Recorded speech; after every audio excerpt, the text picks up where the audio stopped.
मैं गुफ्तगू भी करता हूँ। आप परेशान ना होइएगा, न परेशान होते हुए देखना चाहता हूँ। अल्लाह के नबी की हदीस शरीफ है, जब अपने घर में दाखिल हुआ करो तो सबसे पहले घर वालों को सलाम किया करो। मेरे आका से मेरे आका के ग़ुलामों ने पूछा था, हुजूर अगर घर में कोई न हो तब? मेरे आका इरशाद फरमाते हैं, तब भी सलाम किया करो, इसलिए कि मेरे जिस आशिक के घर में कोई नहीं रहता है उसके घर में मैं रहता हूँ। सलाम करने की आदत, दुआ करो ये आम हो जाए। लोग चेहरे देख करके सलाम करते हैं, स्टेटस देख करके, लिबास देख करके, दौलत और सरवत देख के लोग सलाम करते हैं। दुआ करो अल्लाह ताला हमें इस मुबारक सुन्नत की राह का मुसाफिर बना दे। मैं सलाम करता हूँ, मेरे सलाम का जवाब दें, अस्सलामु अलैकुम व रहमतुल्लाहि व बरकातुहू। बैठे रहिएगा। बच्चों से बोलता हूँ, गुजारिश करता हूँ खामोश रहेंगे। जो बच्चे आप बड़ों के दरमियान बोले उन्हें खामोश रखिएगा। ये मुबारक मजलिस है, उलमा और हुफ़ाज़ कुर्रा जो बैठे हुए हैं, जो सादात कराम यहाँ पर हैं, सबकी कदम बोसी करते हुए थोड़ी सी बात करूँगा इंशाअल्लाह। बिलखुसूस मैं यहाँ पर कोई गुफ्तगू का मामला जौहर की सूरत में दिखाने नहीं आया। हुजूर गौस पाक के शहजादे की नालेन की बरकतों से अपने आप को मुस्तनीर करने के लिए आया हूँ। बस आप बैठे रहिएगा, नहीं सुनेंगे तब भी कोई बात नहीं है। हुजूर का जिक्र ऐसा प्यारा होता है ना कि जिसके बारे में हुजूर सूफी सुल्तान मियाँ फरमाते हैं कि हुजूर के जिक्र का कमाल ये है कि ये हुजूर की मौजूदगी में होता है। आप नहीं सुनोगे तो हुजूर करम फरमाएंगे, हम नहीं सुनाएंगे तो आप दरमियान कोई सूरत पैदा हो जाएगी। आइए, सलाम का जवाब अगर दे दिया है तो दरूद शरीफ मिल के पढ़ते हैं। तवज्जो रखिएगा आप, ठीक है? खेल कूद देर तक करेंगे तो उलझन पैदा होगी। दरूद शरीफ पढ़ेंगे इंशाअल्लाह। बहुत ही मुबारक अमल है दरूद शरीफ की सूरत में। आपने इरादा बना लिया दरूद पढ़ने का, खबर मदीने वाले को हो जाती है। आपने पढ़ना शुरू किया, हुजूर खुश होना शुरू हो जाते हैं। आप पढ़ने वालों में शामिल हो गए, जन्नत पाने वालों में शामिल हो जाते हैं। इतना मुबारक अमल है दरूद की सूरत में। अल्हम्दुलिल्लाह रब्बिल आलमीन। और इसको हुजूर सुनते कैसे हैं? ख्वाजा कुतुबुद्दीन बख्तियार काकी दिल्ली में गरीब नवाज के लाडले, बाबा फरीद के शेख कामिल, महबूब इलाही साबिर पाक के परदादा के लाडले, आपकी आदत थी रोजाना तकरीबन 3000 मरतबे हुजूर पर दुरूद पढ़ते थे। सुभान अल्लाह कह सकते हैं?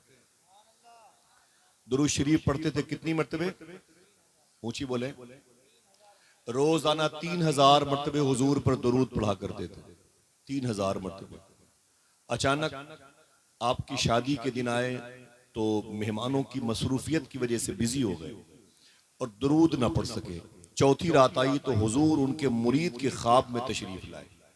मेरे आका फरमाते हैं, अय मेरे कुतुबुद्दीन के मुरीद, अपने पीर से कहना क्या बात है, 3 दिन से मदीने वाले आका तेरे दुरूद का इंतजार कर रहे हैं। समझ रहे हैं?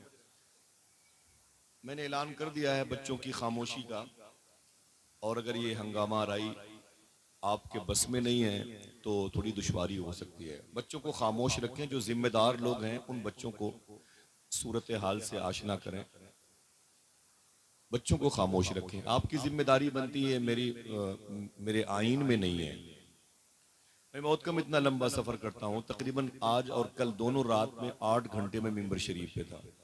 8 घंटे, और फिर ये तकरीबन 350 किलोमीटर का सफर किया आया। कल कहाँ जाना है? बैठे, आप नहीं बैठोगे तो फिर मेरा काम तो हो गया है। मेरे बगदादी साथी की ज़ियारत हो गई है, हुजूर गौस पाक के शहजादे की मैंने ज़ियारत कर ली। बैठे, दुरूद शरीफ पढ़ेंगे इंशाल्लाह। पहले समझ लो है क्या ये। इतनी तौफीक तो मिल गई होगी ना भाई जलसे जुलूस की दुनिया में कि दुरूद क्या है। लॉर्ड मिकाले की निज़ाम तालीम के बारे में मालूम है, शेक्सपियर, मिल्टन, आइंस्टाइन के बारे में। दुरूद के बारे में कुछ पता है कि नहीं है? कि खाली 50,000 का मोबाइल लेके घूमने की आदत पड़ गई है। हाँ, क्या मतलब है? मालूम है ये दुरूद क्या है? एक बहुत ही गरीब इंसान कहता है कि मेरी एक आदत थी, मैं कपड़ों का ताजिर था, बिजनेसमैन था, सर पे गट्ठर रात करके कपड़े बेचा करता था। अगर कोई सुभान अल्लाह कहे तो मैं बता दूं कि वो कहता है जब मैं कपड़े सर पे रख के निकलता था तो दुरूद पढ़ते हुए निकलता था।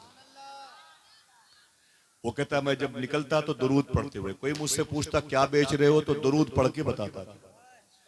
कपड़े कितनी कीमत है तो दुरूद पढ़ के बताता था। जब कपड़े काटता थान से निकालता तो दुरूद पढ़ के निकालता था। पैसों के आवागमन का मामला भी दुरूद पढ़ के मैं लेता देता था। जब वापस आता तो दुरूद पढ़ते हुए वापस आता था। वो कहता है कि मैं जब घर में सोने से पहले बिस्तर पे आता, बड़ा गरीब इंसान था, तो हुजूर पर दुरूद पढ़ के सोता था और जब उठता तो दुरूद वजू के बाद फिर दुरूद पढ़ता था। वो आशिक कहता है कि एक दिन मैं घर पे दुरूद पढ़ के सोया था, मेरे ख्वाब में हुजूर तशरीफ लाए। कम से कम हुजूर तशरीफ जिसके ख्वाब में लाए हैं उसकी किस्मत को ही सलाम करते हुए सुभान अल्लाह कहते हैं। सुभान अल्लाह। आप लोग और करीब आ जाए, मैं कुर्सी लेके करीब आ जाए। थोड़ी सी ये राह हमवार रखिएगा, बस ज्यादा नहीं, और करीब आए। बोलते रहिएगा, कोई काम नहीं है, सिर्फ बैठे तवज्जो सुन लीजिए। थोड़ी सी कुर्सियां करीब लाइए, बैठे। कोई भी खेल कूद न करें भाई। मैं इतनी जल्दी आ गया माइक पर सिर्फ इसलिए कि 2 लोग होंगे तब भी मैं हुजूर की बातें बताऊंगा। वो कहते हैं और आज आगे आ जाए, कुर्सी लेके आगे आ जाए। वो कहता है कि जब मैं सोया तो मेरे ख्वाब में हुजूर तशरीफ लाए। अच्छा, हाथों को उठा के बताओ कि हुजूर आ सकते हैं कि नहीं। ये कोई आम सवाल नहीं है, बड़ी बात है। हुजूर ख्वाबों में आ सकते हैं कि नहीं? बेशक बेशक। अकीदा है तो जरा जोर से बोलो, आ सकते हैं। तभी तो आपने दुआ मांगी है, सुना है आप हर आशिक के घर क्या बात है, वाह वाह, सुभान अल्लाह, सुभान अल्लाह। मेरे भी घर में हो जाए चरागा या रसूल। सुभान अल्लाह, बहुत अच्छा। आपने तभी तो दुआ मांगी है। वो कहता है मेरे ख्वाब में हुजूर तशरीफ लाए। जब मैंने हुजूर को देखा तो दुरूद पढ़ने लगा।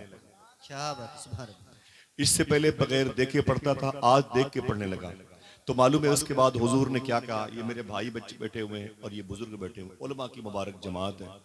वो कहते हैं अल्लाह के नबी सल्लल्लाहु ताला अलैहि वसल्लम ने मेरे दोनों बाजुओं को पकड़ा यूं और पकड़ के अपने करीब खींचते हुए इरशाद फरमाया कि ऐ मेरे आशिक, तू जिन होठों से मुझ पर दुरूद पढ़ता है मैं उन होठों को चूमना चाहता हूँ। क्या बात है, सुभान अल्लाह। ये मामूली बात है। तू जिन होठों से मुझ पर दुरूद पढ़ता है मैं उन होठों को चूमना चाहता हूँ। वो कांप गया। उसने कहा ना ना हुजूर ना, मेरे होंठ बड़े गंदे हैं, मैं गुनहगार इसी अशियार इंसान, हुजूर मुझे माफ कर दें मेरी खता को, मैं इस लायक नहीं। और आपके काफूरी और नूरी होंठ हैं।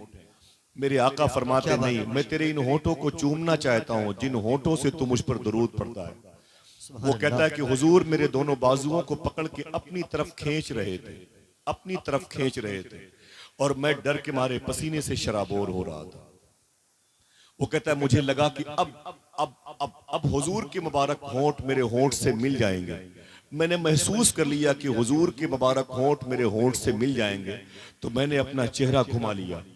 जब मैंने अपना चेहरा घुमा लिया तो हुजूर के दोनों होंठ मेरे गाल पे चिपक गए। क्या बात है, वाह, सुभान अल्लाह, सुभान। जब मेरे गाल पे चिपक गए तो ठंडक महसूस हुई। जब ठंडक महसूस हुई तो मेरी आंख खुल गई। आंख खुल गई तो फिर नींद से बेदार हो गया। जब बेदार हुआ तो मैंने क्या देखा, मेरी झोपड़ी महक रही है। क्या बात है, सुभान अल्लाह, सुभान अल्लाह। वो कहता है मेरी झोपड़ी मेरा घर महक रहा था, मैं खुश था मेरे घर पे हुजूर आए। अल्लाह अकबर। आज मेरी ये दुआ कबूल हो गई है। सुना है आप हर आशिक के घर तशरीफ लाते हैं, मेरे भी घर में हो जाए चरागा या रसूल अल्लाह। सुभान अल्लाह, सुभान। वो कहता है कि वालेकुम अस्सलाम व रहमतुल्लाह। वो कहता है कि मेरा घर महक रहा था। मैंने फजर की नमाज पढ़ी। नमाज पढ़ने के बाद वो कहता है कि मैं अपनी गली से गुजर रहा था तो वो कहता है मैं अपनी गली से गुजर रहा था तो मैंने क्या देखा कि मोहल्ले के लोग दौड़ा करके मुझे पकड़े। फरमाया ठहरना भाई ठहरना। मैंने कहा क्या बात है। तो लोगों ने कहा कि ये बता, तू इतना गरीब इंसान, तेरे पास कपड़े पहनने के लिए नहीं है, तेरे पास घर नहीं है रहने के लिए, रोटियां नहीं है खाने के लिए, इतना कीमती इत्र तूने कहां से लगा लिया है। अगर आपकी तवज्जो होती तो आप यहां सुभान अल्लाह कह सकते। वो कहता है कि आप लोगों ने कहा इतना कीमती इत्र तूने कहां से लगा लिया है, तेरे पास कपड़े नहीं है, खाने को बर्तन रोटियां नहीं है, घर नहीं है, कायदे का छप्परों में रहता है, इतनी खुशबू तेरे बदन से आ रही है। तो रोने लगा। उसने कहा जो खुशबू मेरे बदन से आ रही है मेरे बदन की नहीं, ये तो हुजूर के बदन की खुशबू मेरे बदन से आ रही है। सुभान अल्लाह सुभान अल्लाह, बहुत अच्छा। अल्लाह अकबर। तो लोगों ने कहा हुजूर के बदन की खुशबू तुझे कहां से मिल गई? तो रो के बोला ये दरूद शरीफ की बरकत है। काहे की बरकत है? दुरूद मुबारका की बरकत है। ये दुरूद मुबारका की, दुरूद अक़दस की बरकत है। दुआ करो अल्लाह